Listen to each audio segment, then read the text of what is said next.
I know. Yeah, MLB Data Warehouse. Where the spreadsheets flow and the takes get spicy. John, Tim, Doc, let's go. Welcome to the warehouse, stat stack to the ceilings. Exit below, flying launch angles, got a feeling. Tim in the corner with the prospect report. Reading fan graphs, blurbs like it's soft core sport. Junior and double A, Tim's losing. Welcome to the Prospect Warehouse Podcast. This is your host, Tim Kanak at Fantasy Aceball. And we got Owen Hurd with us. How about that? We got Owen, no John. That means I'm producing, so get ready for that hot mess. But what's up, Owen? It's been a couple weeks since we've had you. Yes, it has been a couple weeks. I'm going to briefly mention that you spelled my name Owen Hurt on the Google Doc. It hit very close to home. I thought you knew me a little bit better than that, but we got some baseball to talk about, so that brightens my mood a little bit, and we'll get into that. I spelled your name Owen Hurt? No way. Yes, you did. Yes, you did. Google. Oh my God. That's a total typo, man. Or maybe you just hurt my feelings by missing the last couple of weeks. And it's a heartache. It just making its way up to paper form. I wish all I had to do at 10 in the morning on a Monday was podcast with you, Tim. I know. Unfortunately, sometimes that's the easiest time for me because I'm like, okay, everyone is out of the office and I have an hour and my wife won't get mad if I podcast because she thinks I'm working. So that's the cheat. That's the cheat. You got to figure out, you got to make it look like you're working so that nobody can complain. Right? Definitely. No, don't worry. You'll be there. For future semesters, I'll just make sure I block off all of my Monday and Wednesday mornings just for you. Yes, that's a move. All right. So we're going to go into the T10 here. This is actually, in the first week, unless you saw anybody, this is the first week that I have not gone to a game on the weekend. So this is the first time I have not had an in-person view because I had to go to a kid's birthday party in Miami this weekend. And the only good thing about that was that my children got to ride horses for the first time in their life. Oh, very cool. That's always a memorable experience. Yeah, I think that's called a caballero. I'd have to ask Doc. He's the cowboy, so he should know. He should know the terminology. Yeah, well, you're from Texas, so you should know too. What do you is caballero like Mexican for or Spanish for cowboy? I could not tell you. I'm the worst Spanish speaker in my family. I only know because of the three caballeros. Thank you, Donald Duck, for growing me up on that. So number 10. Wait, well, I was going to ask you, did you see anybody? Any chances? I have not. I've actually spent the past few days driving across the country from Indiana to Texas. Got back on Saturday. But I do want to go see Ethan Salas in Double A because he's local here to me. So I do want to go see him pretty soon. Nice. That'll be a good move. I think he's going to stick around because I was like, I think I posted a couple days ago. I was like, hopefully Seth Hernandez sticks around until June because that's the first time that they come to the east side of Florida because they're in Bradenton, which is on the west side. And it's kind of far. It's like 3 hours to Tampa or whatever for me. So I was like, hopefully he's around until June. And then he gets promoted like the next day. I'm like, go figures. Don't get to see Seth Hernandez. Didn't get to see Connor Griffin either until spring training. So I will be out in California for a couple months for June and July. So I'm also hoping to catch them out there. Maybe go see go down to Rancho, see the Dodgers low A. That's always a good group to go see. Not to need to refresh myself on the other ones in that area, but I know there's a lot of teams out there. So go check out some of the SoCal teams while I'm out there. Yeah, that's a good one. You can see some Pacific Coast League like the Sacramento Athletics. Fake stats. Yeah. All right, let's get to the T10.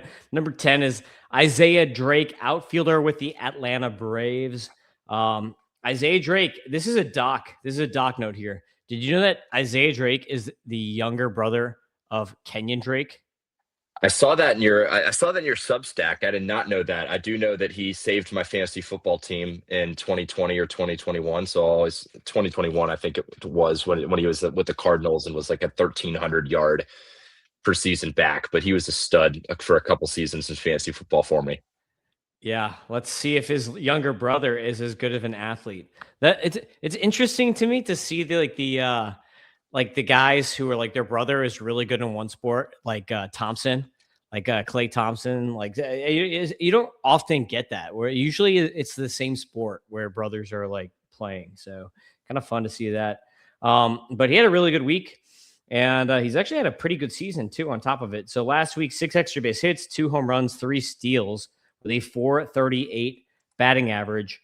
And Isaiah Drake actually getting into some power now, which is like the big thing for me for this season. He only had 6 home runs last year, already up to 6 home runs this year, and some good EVs this season, too.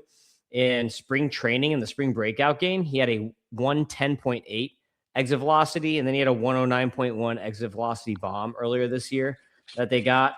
So it's really good to see that, because before this, he was kind of seen as like a speed mostly guy, and he's moving up into my top 250. These Braves outfielders at this high A team are pretty interesting between Mr. I don't. We'll talk about him later. I don't want to give him away. But we got a couple Braves outfielders at the same team here. But anyway, hit tool grades that I gave Drake. I gave him a 40 out of 50 on the hit. Let me throw up his. Well, we got him here. Let's throw this up. But by the way, there's like no video of this guy unless you go on MLB. If you go on YouTube, you can't find anything except for like high school for whatever reason. So you have to like go on MLB, and then you have to watch a ton of commercials. It's really annoying. But you can see here 76.2 contact, but this year 77.9. So the hit tool is getting better. 9 steals this year. And so I put a 65 out of 70 on the speed for him, 40 out of 55 power, 35, 45 plate approach, and 40, 50 on the hit tool. And I comped him to a lefty Ceddanne Rafaela or a Sal Frelick with more power and worse plate approach. But that's kind of the comps that I threw on Isaiah Drake. What do you think about this guy? What do you got on Isaiah Drake here? I kind of like the Rafaela one. I don't think he's ever going to be a platinum level defender, but I think speed alone, like he can be a guy who can make an impact on the MLB base passes right now. I think now it's just, granted the Braves have been a little bit aggressive with him, as a 19-year-old in high A last year and a 20-year-old in high A this year. But I think I'd like to see the hit or the power come along a little bit more. I'm always kind of wary of these kind of undersized outfielders.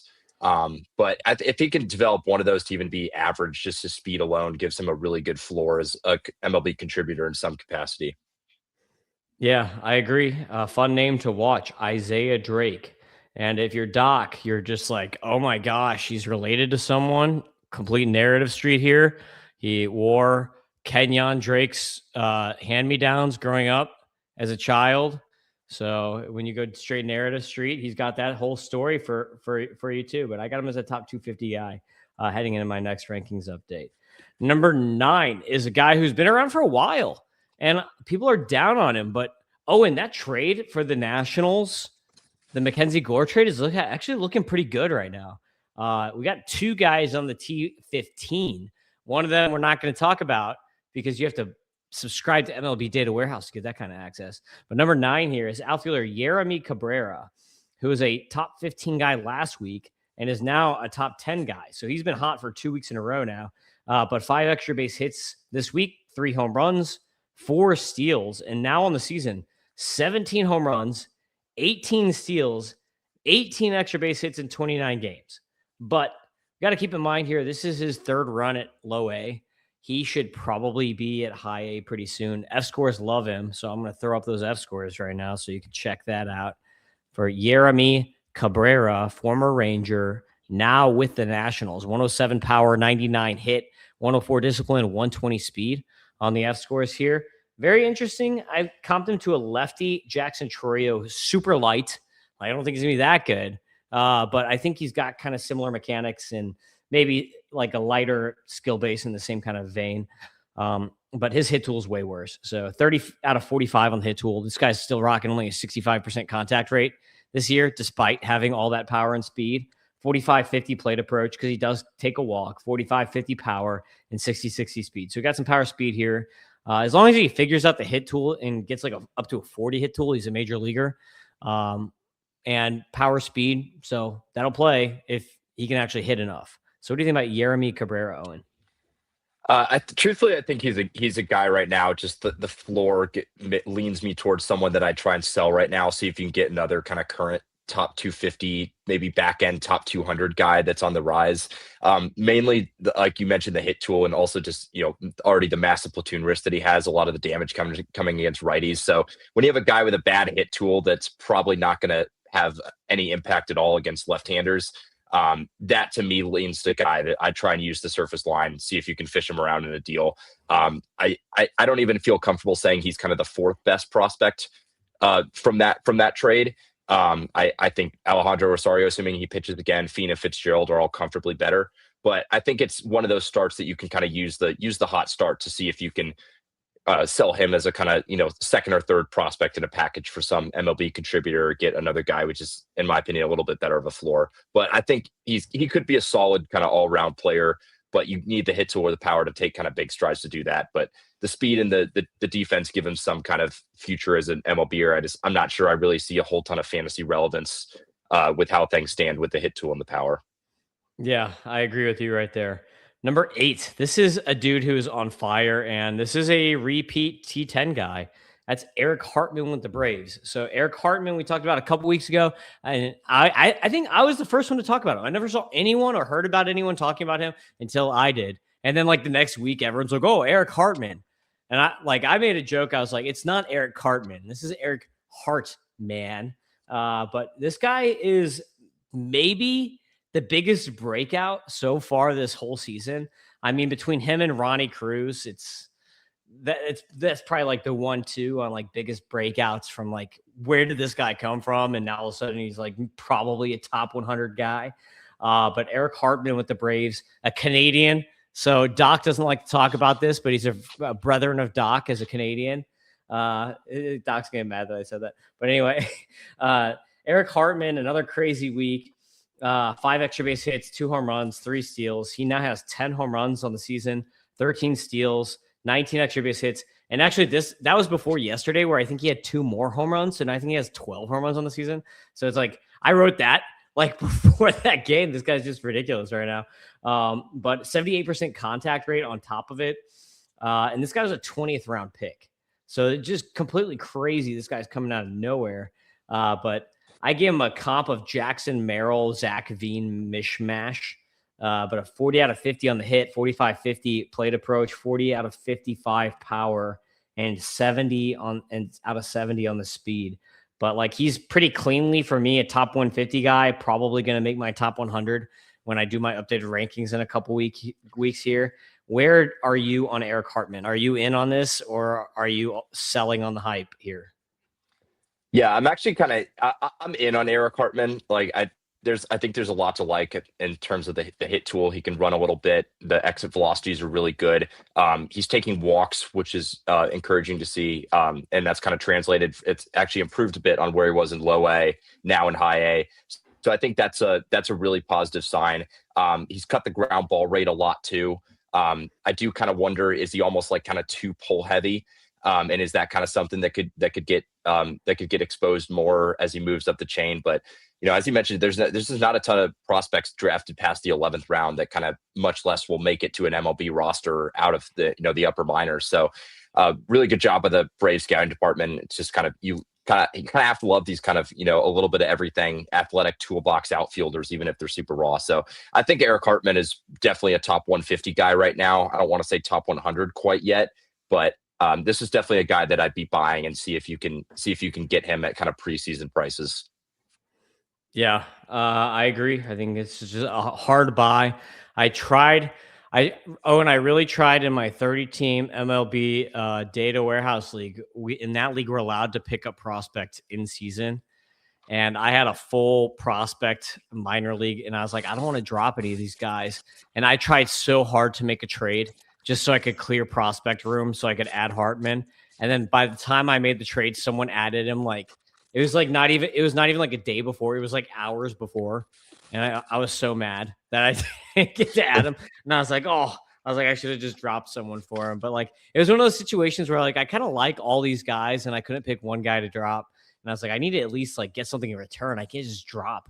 Like, I think Eric Batanti was my worst minor leaguer out of like a 30 man minor leagues in a 30-team league. That's how like strong my system is, I feel like, in that league. And I was like, I can't just drop Eric Batanti. I was like, I have to trade him, but you know, that's what happens sometimes in these leagues when you Yeah, wait too long to make the decision. yeah. That's how I am in a couple of mine. In a couple of the shallower leagues I played in, I was really my only droppable guy was like Robert Kalaz because I like Aiden Smith too much to cut bait with him yet. But I dropped Kalaz and was trying to get Anthony Ianson, but he got scooped right before me. But I ended up with a couple Josiah Hartshorn shares, so I was still happy with that. Yeah, nice consolation prize there for sure. Number 7 is Ethan Holiday. What? I thought he was toast. God, I thought he was dead. I thought this guy was terrible. How did he make this list? I'll tell you how. Because this last week he had 3 homers, so 7 extra base hits and 3 home runs. And get this, Owen. He has a 71% contact rate on the season. That's not that bad. Everyone was like, this guy's hit tool is atrocious. He's Spencer Jones. 71% contact. If you can get to a 65 or 70 power tool, 71% contact plays all day. So I think that people were way too early on the demise of Ethan Holiday. And I just wanted to bring him up here because he actually had a really good week. And he's been much better this season than he was in his small sample size last season. And yeah, he's still striking out a lot, but at least he's doing it with a good contact rate. So, and he's hitting bombs. So it's not dead. It's not like dead strikeouts. Like, like for instance, this last week he had a 34% K rate. And on the season, he has a 27% K rate, but he still hit 323 and had 3 bombs with the 70-ish percent contact rate. So, I mean, like that'll fly sometimes. Like Pete Alonso strikes out a lot. So it's like, if he's Pete Alonso from the left side, I think that's all right for Ethan Holiday. I mean, like, obviously I'm not going to put that on him yet. He's got a long ways to go, but I think a lot of people had like declared him deceased way too early. What do you think on Ethan Holiday? yeah, no, I agree. And I think a lot of people were like too quick to kind of shut that book. I never really liked Holiday at his FYPD cost. It's like if I'm gonna take if I'm gonna take a guy with a big hit tool risk without a really another carrying tool for fantasy, like why would I not just take Munetaka Murakami, who's MLB ready 5 or so picks later? I still do think people overvalue him. I've seen him be acquired at the cost of like a top 50 prospect, and I don't think Ethan Holiday is that at all. And I think like you mentioned Alonso a little bit. I don't even see Ethan Holiday as a guy that's putting up a K rate in the kind of low 20s, a little bit below that in his kind of peak seasons. So that kind of gives me a little bit of pause with Holiday, but I do think he's still kind of firmly a back end top 100 guy with his power. And if you can see the contact rate sustain, the K rate drop a little bit more, he definitely can shoot back up to where a lot of people had him post draft. Yeah, I like that. I think he's definitely going to still be in my top 100. I had him at 46 last time. Probably won't be as high on him, but I think he's pretty cleanly a top 100 guy. So I mean, I got Spencer Jones in my top 100 too, just in the off chance that he actually like hits 30 bombs or whatever. But yeah, I mean, like power is a unique tool, and you can't just go all on contact rates. You got to kind of find the nice in between of contact and power. Otherwise, you're going to end up with a bunch of Xavier Edwardses on your fantasy team, and that's not fun. So, anyway, Unless you're in points leagues, then that's a little bit fun. Yeah, unless you're in points leagues. Okay, T6, as we're watching a nice commercial of somebody spray painting their house or whatever, their barn. But yeah. T6, Malachi Witherspoon. I keep getting those like kind of power. Oh yeah, don't go for it. I was just gonna say I keep getting those like power washing videos on my feed, and it's like kind of oddly pleasing. I never thought I'd find like power washing and all this stuff pleasing, but it actually kind of is. Yeah, man. ASMR as a contractor, I post a lot of videos like that where like I'll do like slow-mos of a dude nailing something in or like foaming a roof tile down or whatever, or like screwing a screw in, and people will eat that up. And I learned this one time. And so we're going a little off track here, but I learned this one time because I was posting a video where we did the roof of a Ford dealership. And my guys were like torching these rolls down and like using a heavy roller to push it down after the tar was like bleeding out. And then like I had this video where like literally I show it for like 20 seconds. And then the very end is up still before they pushed that last piece of paper down. And then I cut it away to something else. And then I had like 50 people comment on this video. Like, why did on that one shot, why did it change before that was completed? Like, it like messed like they like because they didn't get to see it get finished. So it like messed with their soul. It like it was like, how dare you not show that final like push down of that stuff coming out and it getting flat. And it was just really funny because I was like, oh, I didn't think that really mattered, but I guess it does. Yeah. So no, you were gonna get into your 6-1. Sorry to get you a little sidetracked on the power washing Yeah. Nah, no worries. Number trend. 6, Malachi Witherspoon. Odds that Malachi Witherspoon was going to debut before Kyson Witherspoon were probably not high, but here it is. Malachi Witherspoon for the Detroit Tigers, who I have in our Wubba Dubba 30-team league. I think I got him in like the 5th or 6th round too, which was crazy. I really liked him coming out of the draft here. But Malachi Witherspoon has like 6 pitches. And this dude had 10 strikeouts. So what did he have? He had 10 strikeouts, 1 walk, I think 1 hit or 0 hits last week, and negative, basically negative JAERA. So let me throw up his stats here because I do have them pulled up. Boom. See, this is what happens when John isn't here to produce. I'm a lot slower at making the transitions. So there, Malachi Witherspoon, there's his statistics on the year. But in this start here, we can move our little slider here, which is fun to play with. And there we go. Check that out. Negative JA ERAs here against lefties and righties. So pretty sick start here. 30% swing strike rate.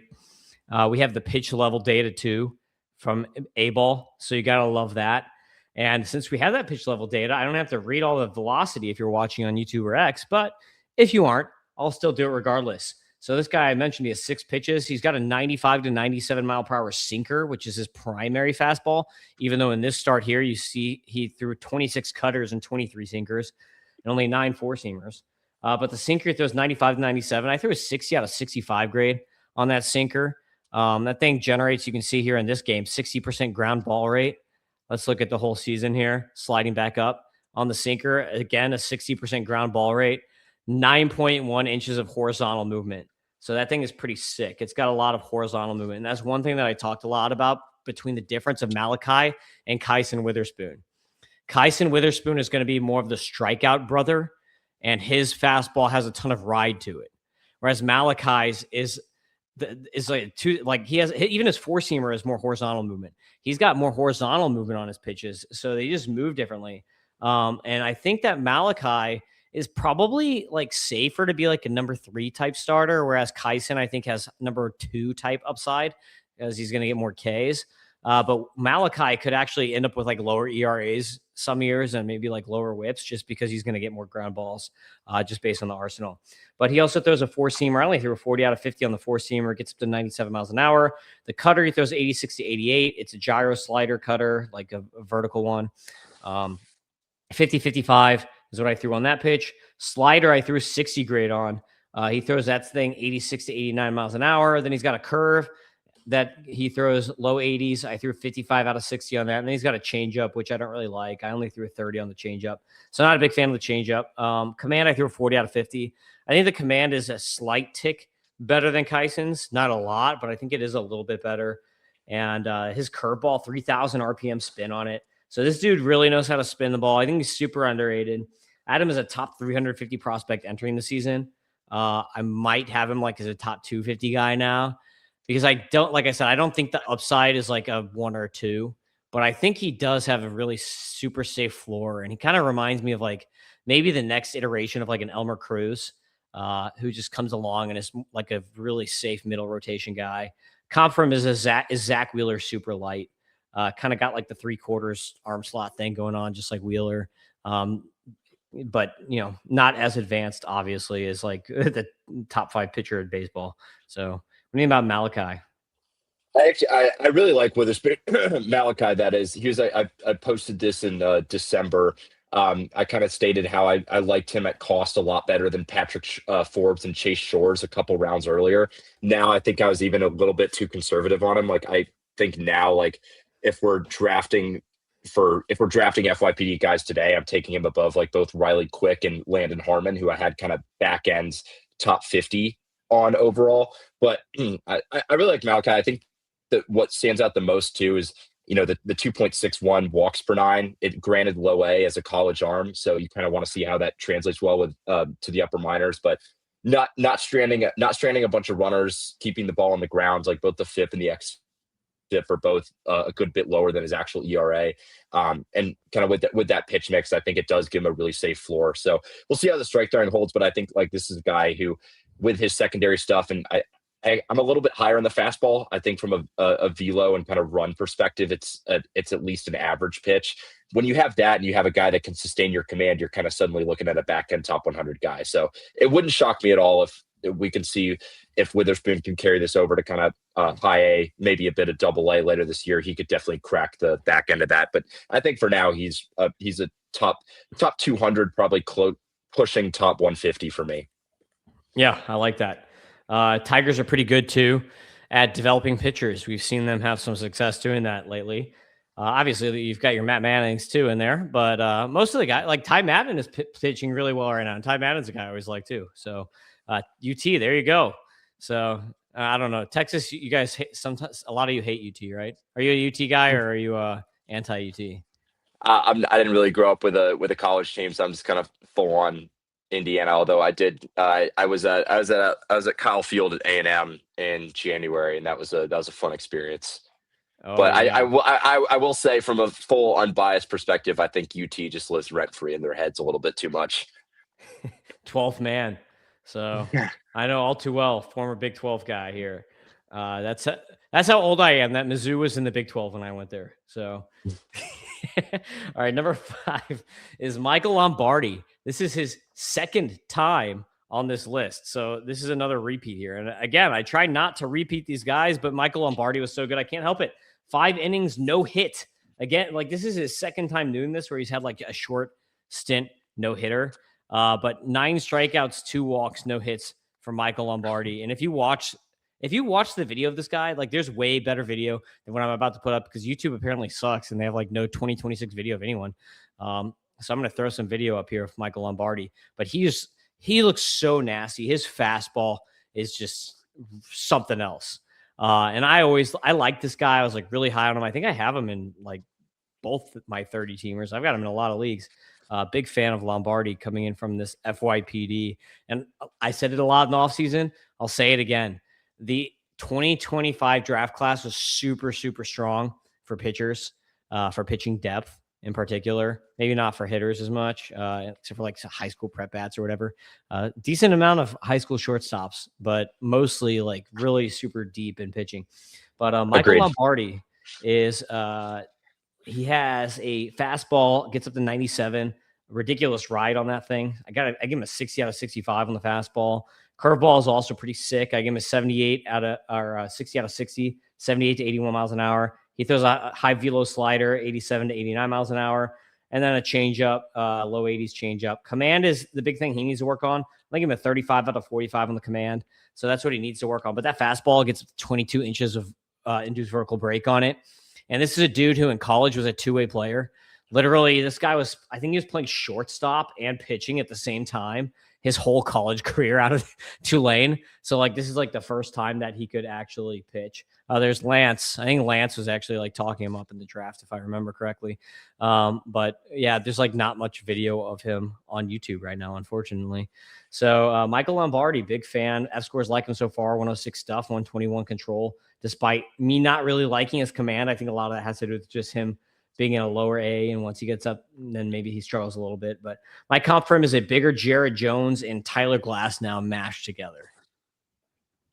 I kind of like the Jones comp, especially from like a 2-pitch perspective. Like, granted, it's kind of a little bit different for Lombardi because it's his curveball rather than his slider.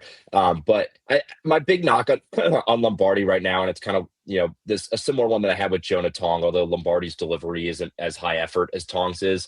It's just the delivery. He's a good athlete to where he can still fix that up, but just like the amount of arm action in his delivery, like kind of how violent it is and kind of getting down the mound, that's something that I don't love, especially in terms of when you have a guy who's, got the stuff with a third pitch to start, but with command issues. So that's something that I'll be watching, and I think will kind of keep me a little bit lower, at least until we see a third pitch emerge, or if he can kind of clean up the pitch mechanics a little bit. But really, just the delivery is the one thing that I don't really like with Lombardi. He kind of does a little bit less polished than a kind of traditional college arm, but I think especially for a guy that played two ways, like there's a lot to like for a guy who hasn't been pitching full time very long.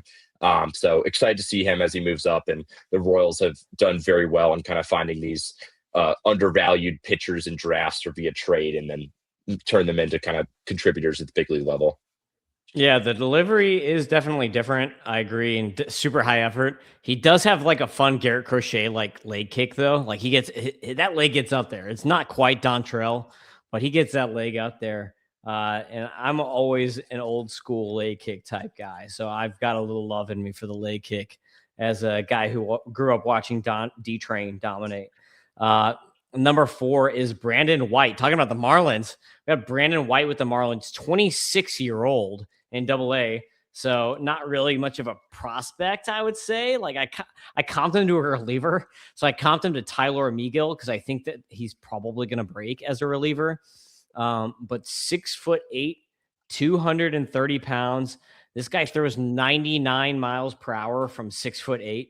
So like 99 with elite extension. But the problem is that he's a 3-pitch guy, and really he's kind of like a 2-pitch guy.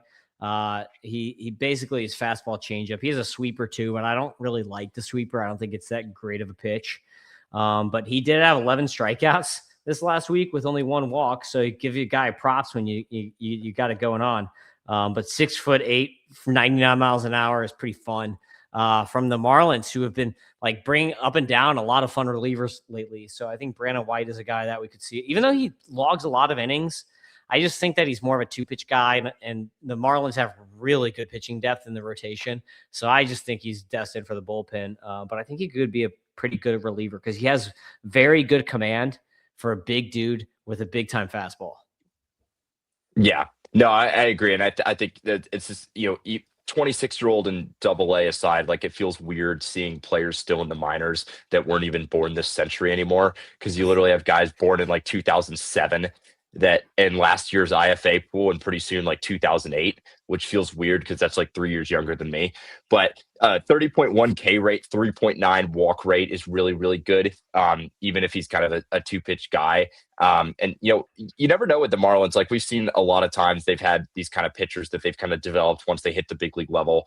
But yeah, for now, I kind of agree. I just don't. I'm not really sure. I kind of want more of an extended look before I kind of see a sustained path to starting, especially for him being a 2-pitch guy. But definitely as the starters build, like kind of 6'8", 230 is really good size. And as you said, kind of commands it really well. So I think there's some interesting traits here. How a third pitch, if a third pitch comes along, I think is going to be the difference maker.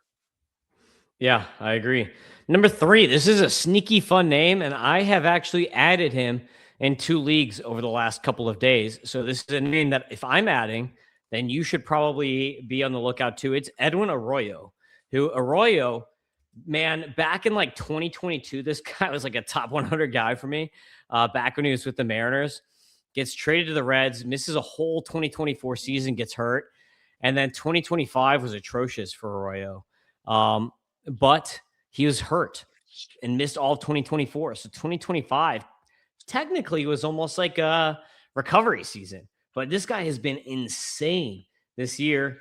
And over the last week, 8 extra base hits, 4 home runs, 581 batting average.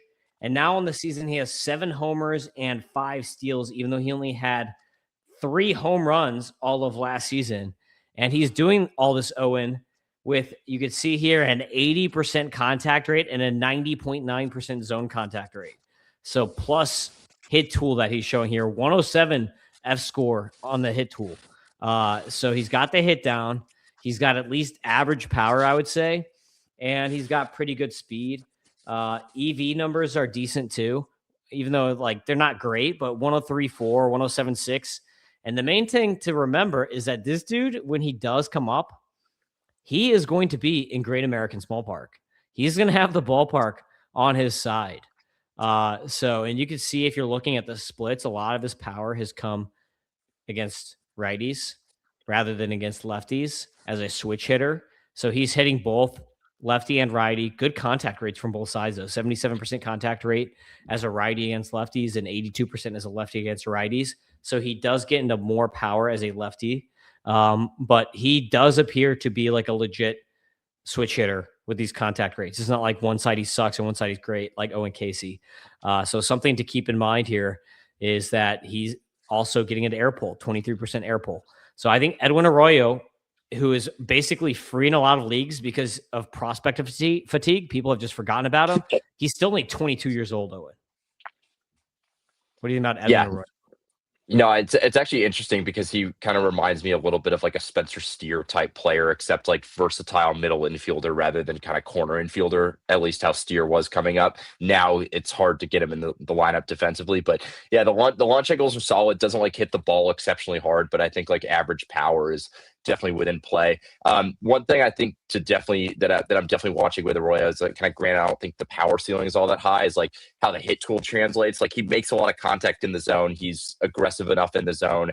His swing strike rate is good, but the 33.7 chase rate is kind of ugly. So we'll see how that translates. But I think realistically, like if all goes right, you could be looking at a 240, 20 home run guy who can, do enough defensively and on the base pass to stay in the lineup near every day. So I think I agree with you too on the prospect fatigue. Like, the guy had an entire season wiped out with a shoulder injury. Like I think he's kind of a lesson in like, not moving down these guys so much when you have just a small injury that's going to take him out for a little bit, especially with something like a shoulder that's known to have kind of lingering effects. But I think Arroyo, I don't think the upside is all that high, but I think there's a lot of paths to being a productive, solid, everyday big leaguer.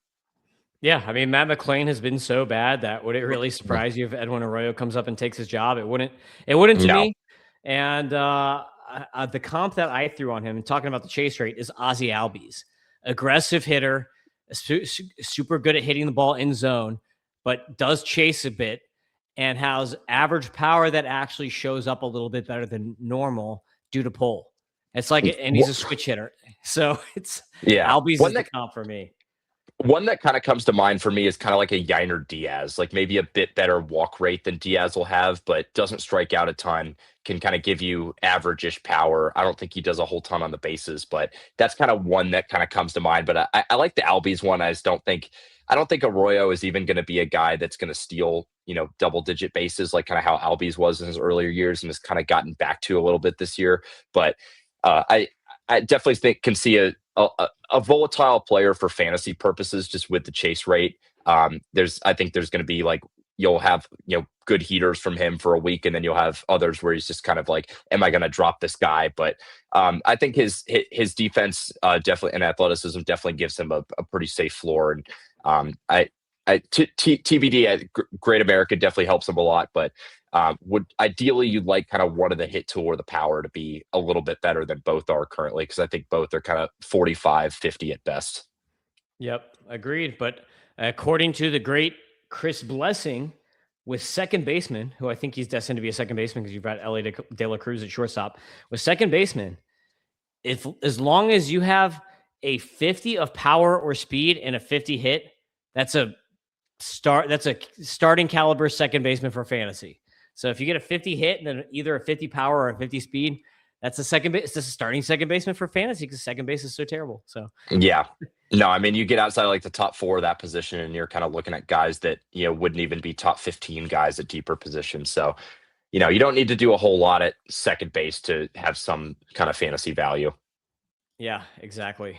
That's why everyone's adding Zach Galoff right now, even though we've been there, done that like 3 times now. I actually just traded him in one of my 30s. I kind of regret it because I kind of gave up the better prospect to kind of get out of it, but I gave him and Zane Taylor for Lennon Sosa and Casey Hunt, who I just kind of I can't quit Ray's arms. Yeah, I get that. Casey Hunt has a lot of good pitches, and he just has to put it together. Yeah. Kind of a wash though, because granted I was kind of hoping that Sosa would get more of a run, but he went from walking a little bit to not walking at all. Yeah, number 2 on the list just got the call today. How about that for timing? I wrote this Sunday morning, and he just got the call up today. And we're recording this Monday night. So great timing, Tim, for calling this one. But Henry Bolte is the name here for T2. People are like, T2, who's number one then? But Henry Bolte, 9 extra base hits, 5 home runs, and 4 steals over the last week, gets the call up.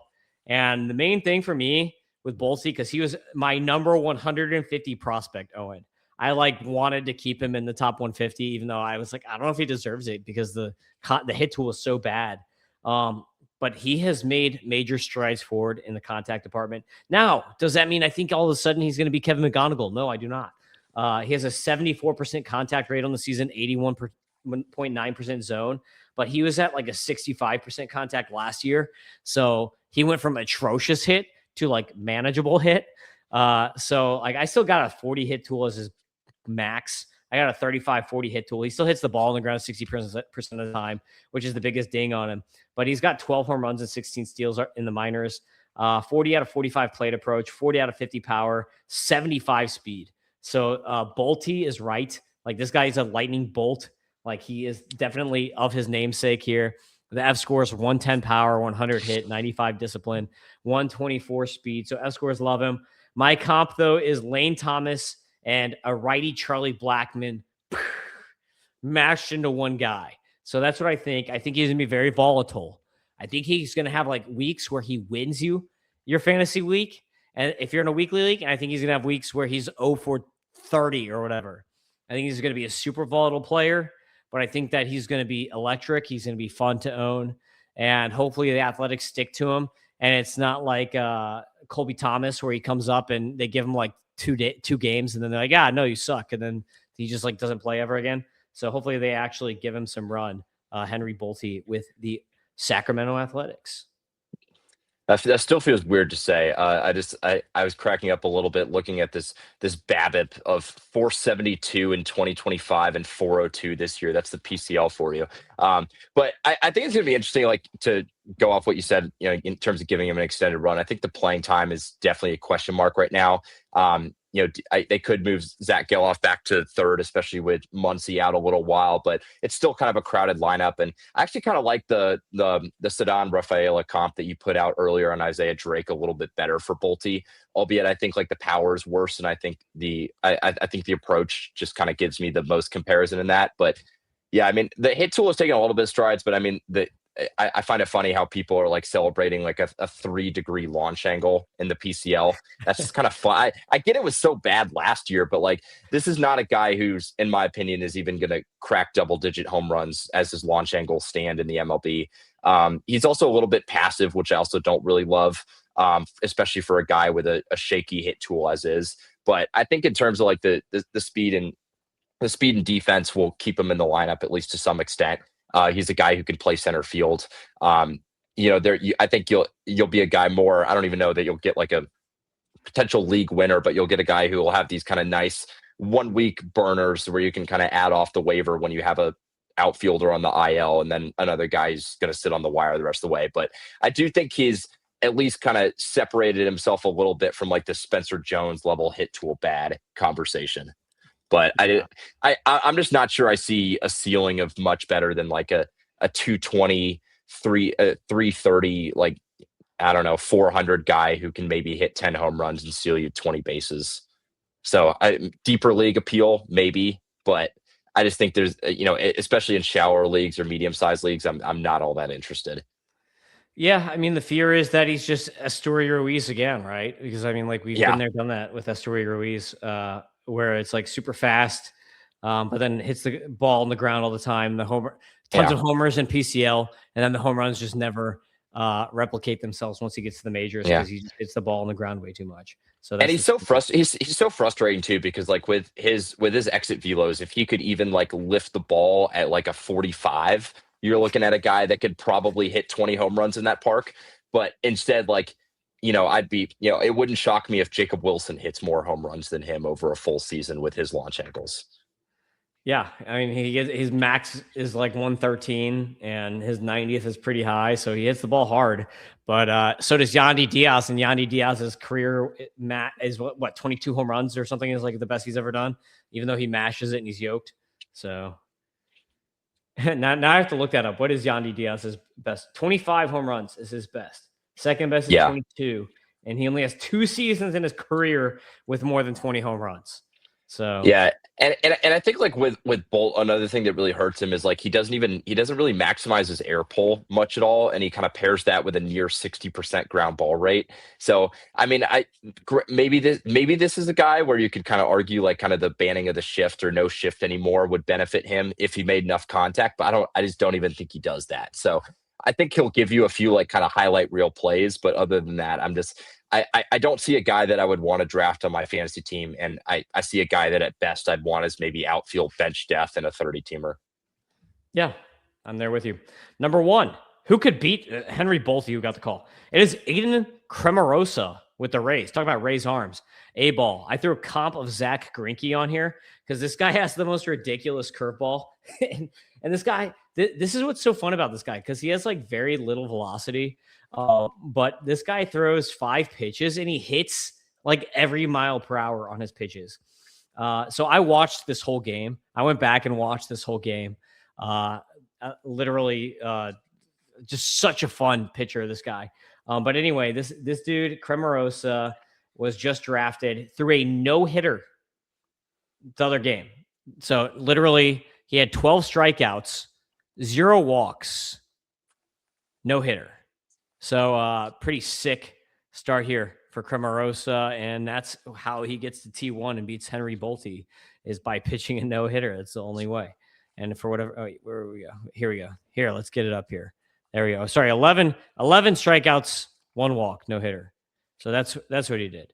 But Cremarosa, I'm going to throw up his game here.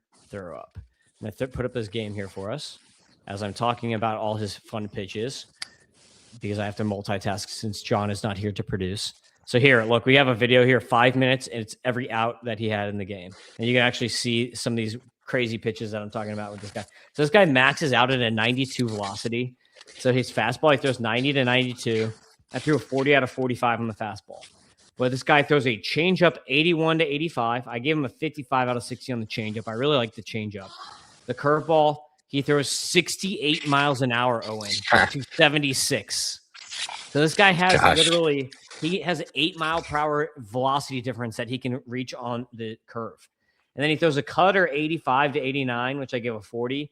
Then he's got a sweeper that I threw a 50 out of 60 on, and he throws that 83 to 85. And I give him a command grade of 60 out of 65. So this guy basically hits every mile per hour from 68 to 92 with his pitches, because he has such range with his pitches that basically a lot of his pitches are more like multiple pitches. Like basically, like if you throw a 68 mile curveball, it's like an ephus pitch, and then he can also throw the same pitch 75 or 76. It's like 2 different pitches. So this guy basically has, because he has so much range on all his pitches, that it's almost like he throws 10 pitches. So it's like you don't really see a range of velocity that a guy has. And you can kind of see if you're watching too on YouTube or X that this guy does a lot of like the Nestor Hermani type stuff with like, he'll slow down his delivery and he does like tricky stuff, and he does different stuff, and he's got a kind of a low arm slot. So he's got some interesting stuff going on with what he does, timing stuff. But crafty dude, this guy is just super crafty, like super high pitcher IQ, I would say, like a lot of pitchability here. And I think he was like a 5th rounder. Let me make sure I get that right. He was a 8th rounder out of Fresno State. So this dude, 8th rounder out of Fresno State in low A. And he probably won't be in low A for much longer because he's a college guy and he's had a ton of success down there. And it's not just this one game. He's actually been pretty good all season. And that's why the F scores give him a 140 F control and a 108 F stuff. So super interesting pitcher. What do you see you like about Mr. Aiden Cremarosa? Honestly, not a lot, but given that he's a Rays arm, he's probably going to prove me wrong anyway. Like I just think, when you have an undersized pitcher with kind of, poor velocity with, kind of, command over stuff. And like, at least with a guy like that, at least with someone like someone like a, Seth Lugo or a Miles Michaelis, like they'll have those years where they can still like eat innings. I don't really see that with Cremarosa. Like he's 22, 6'3", 190. I don't really see a ton of physical projection left there. I think like Did you like the see that? overlay. Yeah, That was hilarious. That curveball is just ridiculous. I think like I actually like Seth Lugo was one that kind of came to my mind as a potential comp, but with like kind of much worse velo. I would love to see a pitcher like this kind of succeed in today's game. I'm just not really sure I see it working, especially with his secondaries, like given the velocity that they are. I mean, like the numbers are absurd, but like this is a guy where it's like I wouldn't even wait to see how it translates to a double A. I would see if you can shop him around. I as much as Rays pitchers do prove me wrong all the time, it's just beyond like kind of the surface level stuff. I don't really see a profile here that's built to have a meaningful fantasy role in the majors, even with Org aside. Yeah, he's just fun. Like at best He case is. scenario, he's a back end starter. He throws up a Nestor Herman career where he has a couple interesting seasons or whatever like that. But that was actually a good. This is a good team too. This is the Braves A ball team. So they have like Guanipa and Saltazine and Lodis. Like that. Like this is a good team that he did this against. Like it's not like a crappy team that he hit. It's a pretty strong A ball team. I'm just watching like all these players like hit the ball in the air and hit the ball hard, and I'm like, it gets a lot harder when you get to hitters that aren't going to just sit on his low 70s stuff that he can paint corners with. Yeah. There we go. We just watched the whole thing. So hopefully you watch it on YouTube and X and you can see every pitch that he threw in that no-hitter. Tons of fun for Aiden Cremarosa. But that is the podcast. What you got going on, Owen? What you got coming up? Not a whole ton. Just enjoying the summer. Got some summer classes starting up, and then going out to California for a couple months. So pretty busy summer, and just enjoying the few weeks at home while I got them. Nice, good. Yeah, get better. Keep working. Internship. You got your internship rolling. So yeah, no, I'm already wincing at how much money I'm going to spend out there, but I know that's a June problem. Yeah, exactly. Making money in California is not fun when you pay the state taxes over there. No, it's not. $8 gas. Yeah, that's not looking forward to that. Yeah, my brother-in-law lives in San Diego and he lives in a van. So if you want to, I mean, I'm getting pretty close to that. Just like kind of live out of my car, not have to pay any rent. I don't know, just get like a 24-hour Planet Fitness membership or something like that and just crash on the benches there. Yeah, that's exactly what my brother-in-law does. He tricked out a Sprinter van and he works out he actually goes to Jocko's gym. So he works out at Jocko's gym and like showers there and then just surfs all day. And he's a skydiver and he does like cinematography for skydiving and stuff like that. So that sounds like a pretty fun gig. Yeah, but no, he's living the Keanu Reeves life. I'm going to be in Carlsbad, so about 45 minutes north of San Diego. So I'll definitely I want to go check out Petco and Dodger Stadium. That's definitely on the bucket list while I'm there. Yeah, Petco's. I love San Diego. San Diego's probably my second favorite city to where I currently live in Jupiter in the whole country. So definitely spend some time in San Diego. So anyway, that's the podcast. We got Owen Hurd. Make sure that you follow Owen at Owen_FBB on the X machine and follow me at Fantasy Baseball and make sure you subscribe to MLB Data Warehouse and tell John you subscribed because of Tim and Owen, not him. We rule, not him, not John. Big Data Warehouse, yeah, we bring the spree. Prospects, DFS, betting strategy. John's grumpy, Tim scouting like a man possessed. Doc drafting comeback stories better than the rest. But the tools are elite and the content's free. And your fantasy trophy gonna look prestigious. ML.